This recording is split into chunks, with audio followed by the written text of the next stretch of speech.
মালয়েশিয়ার রাজধানী কুয়ালালামপুরে শুরু হলো দক্ষিণ পূর্ব এশিয়ার রাজনৈতিক অর্থনৈতিক জোট আসিয়ানের ৪৭তম শীর্ষ সম্মেলন। শুরুতেই এই মঞ্চেই সই হলো থাইল্যান্ড ও কম্বোডিয়ার মধ্যে এক ঐতিহাসিক শান্তি চুক্তি। ৩ দিনব্যাপী সম্মেলনে বাণিজ্য সহ নানা আলোচনা হবে নানা গুরুত্বপূর্ণ বিষয়ে। আরও জানাচ্ছেন সঞ্জিদা সিলভিয়া। এবারের আসিয়ান সম্মেলনের মূল প্রতিপাদ্য অন্তর্ভুক্তি ও স্থায়িত্ব। যুক্তরাষ্ট্র, দক্ষিণ আফ্রিকা, ব্রাজিল, চীন, জাপান ও দক্ষিণ কোরিয়া সহ প্রায় ৩০ দেশের রাষ্ট্র ও সরকার প্রধান এতে অংশ নিচ্ছেন। আলোচিত কূটনৈতিক এই আয়োজনে অংশ নিতে মালয়েশিয়ায় পৌঁছেই অন্যরকম আনন্দে মেতে ওঠেন মার্কিন প্রেসিডেন্ট ডোনাল্ড ট্রাম্প। কুয়ালালামপুরে আন্তর্জাতিক বিমানবন্দরে তাকে স্বাগত জানান প্রধানমন্ত্রী আনোয়ার ইব্রাহিম। বিমানবন্দরে স্থানীয় শিল্পীদের নৃত্য পরিবেশনার মাঝেই ট্রাম্প নিজের পরিচিত ফিস্ট পাম্পিং ভঙ্গিতে তাল মেলান। এর পরপরই ট্রাম্প কম্বোডিয়ার সঙ্গে একটি বাণিজ্য চুক্তি এবং থাইল্যান্ডের সাথে একটি খনিজ চুক্তির ঘোষণা দেন।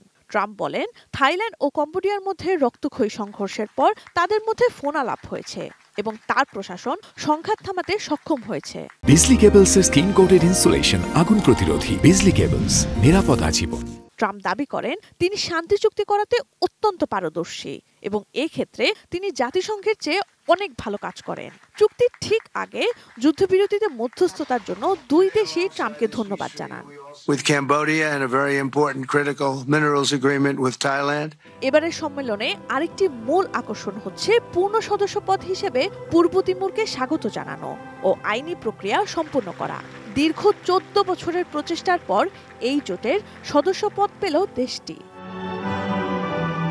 বাণিজ্য এবং আঞ্চলিক ও বৈশ্বিক প্রেক্ষাপটে গুরুত্বপূর্ণ একাধিক বিষয় নিয়ে আলোচনা হওয়ার কথা রয়েছে সম্মেলনটিতে। এর ফাঁকে আসিয়ান জোটের নেতাদের মধ্যে সাইডলাইন বৈঠকেরও কথা রয়েছে।